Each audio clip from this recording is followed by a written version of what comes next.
Hindi cinema के tragedy king कहलाए जाने वाले दिलीप कुमार साहब, जिनसे इंस्पायर होकर कई एक्टर्स इंडस्ट्री में आए और बड़े बड़े स्टार्स बने। फिर वो चाहे मनोज कुमार साहब हो, धर्मेंद्र साहब हो, नसीरुद्दीन शाह या फिर शाहरुख खान हो, 7 जुलाई को इस दुनिया से अलविदा ले गए। अमिताभ बच्चन साहब ने लिखा कि एक इंस्टीट्यूशन चला गया। जब भी हिंदी सिनेमा की हिस्ट्री लिखी जाएगी तो लिखा जाएगा before Dilip Kumar and after Dilip Kumar, जिनके लिए आइकॉनिक सत्यजीत रे साहब ने कहा था द अल्टीमेट मेथड एक्टर। आज दिलीप कुमार साहब के उनके सिनेमा के सफ़र के बारे में बात करने वाली हूँ, रील नहीं रियल स्टोरीज में।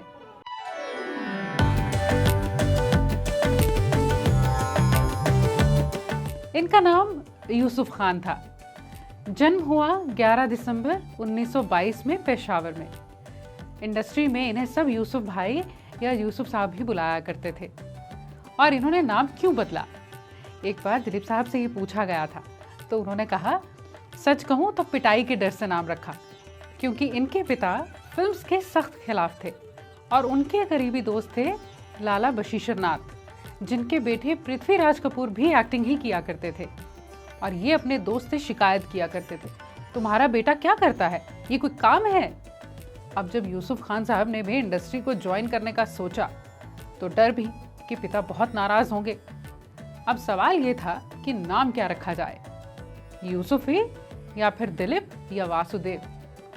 दिलीप कुमार साहब कहते हैं, मैंने कहा यूसुफ रख दीजिए, यकीनन यूसुफ खान मत प्रिंट करवाइएगा। और जब 2-3 महीने बाद पोस्टर्स प्रिंट हुए तो इन्होंने देखा कि इनका नाम दिलीप कुमार रखा गया है। जो एक एक सीन के लिए घंटों प्रैक्टिस किया करते थे। एक बार दिलीप कुमार साहब ने खुद कहा था कि एक दौर था जब टाइपकास्ट कर दिया गया था, क्योंकि एक फिल्म चली तो अगली भी वैसी, और मैं खुद थक गया था। कहते थे मैं अलग अलग तरह से किस तरह से मरूं। फिल्म में ये तरीके भी खत्म हो गए थे, असर होने लगा था। हर रोज सेट पर जाना और रोने का सीन या मरने का सीन है, और एक मोहर भी लग गई। फिल्म्स जैसे आज़ाद हो, कोहिनूर हो, देवदास हो, और फिर इन्होंने तय किया कि इससे बाहर आना है। इन्होंने फिर एक ड्रामा कोच और साइकेट्रिस्ट से बात की, इससे छुटकारा पाना है क्योंकि इसका असर अपनी ज़िंदगी पर भी होने लगा था। उन्होंने कहा कि आप कॉमेडी ट्राई करें, और फिर शबनम, राम और शाम जैसी फिल्म्स में इन्होंने इस मोल्ड को तोड़ा, कुछ ह्यूमरस रोल करने शुरू किए। दिलीप कुमार साहब अक्सर कहा करते थे कि फिल्म्स में आना एक इत्तेफाक था। मैं खुद भी नहीं समझ पाया कि क्यों मैंने फिल्म लाइन में आने का फैसला लिया, और कुछ शायद बचपन के कुछ वाकया, कुछ हादसे ऐसे थे। एक बार इनसे पूछा गया कि आपने डायरेक्शन क्यों नहीं की? दिलीप साहब ने कहा, बस नहीं की। लेकिन इतना ज़रूर कहा कि फिल्म्स गंगा जमुना, राम और शाम, आदमी में कई सीन्स इन्होंने खुद किए, बाद में एडिटिंग भी की, लेकिन सिर्फ नाम आए इसके लिए कभी डायरेक्शन नहीं की। 1944 की फिल्म ज्वार भाटा से इन्होंने एक्टिंग की दुनिया में कदम रखा था। अपने लगभग 50 साल के करियर में इन्होंने 65 फिल्म्स में काम किया, जिसमें दाग, देवदास, मुगल आजम, अंदाज, राम और शाम, गंगा जमुना, मधुमती और कई फिल्म्स शामिल हैं। दिलीप साहब इंडस्ट्री के वो पहले एक्टर बने जिन्होंने 7 बार फिल्म फेयर का बेस्ट एक्टर का अवार्ड जीता था। और जब पहली बार फिल्म फेयर की शुरुआत हुई तो पहला बेस्ट एक्टर का अवार्ड भी इनके ही नाम हुआ था। फिल्म थी 1954 की दाग।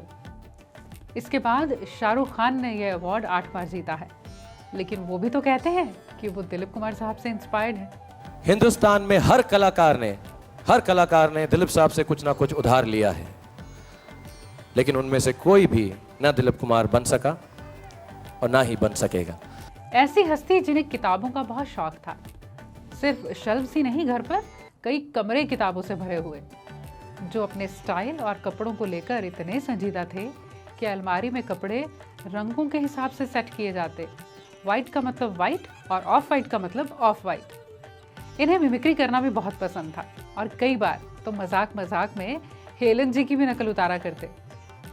न सिर्फ इंडस्ट्री में बल्कि दुनिया भर में जहाँ जहाँ उनके फैंस हैं, उदासी की एक लहर है। दिलीप साहब के लिए क्या क्या कहा जाए, कितना कहा जाए, ये भी तय करना बहुत मुश्किल है। पद्म विभूषण, दादा साहब फाल्के अवार्ड विनर दिलीप कुमार साहब, उनका नाम हिंदी सिनेमा के इतिहास में हमेशा सुनहरे अक्षरों में चमकता रहेगा।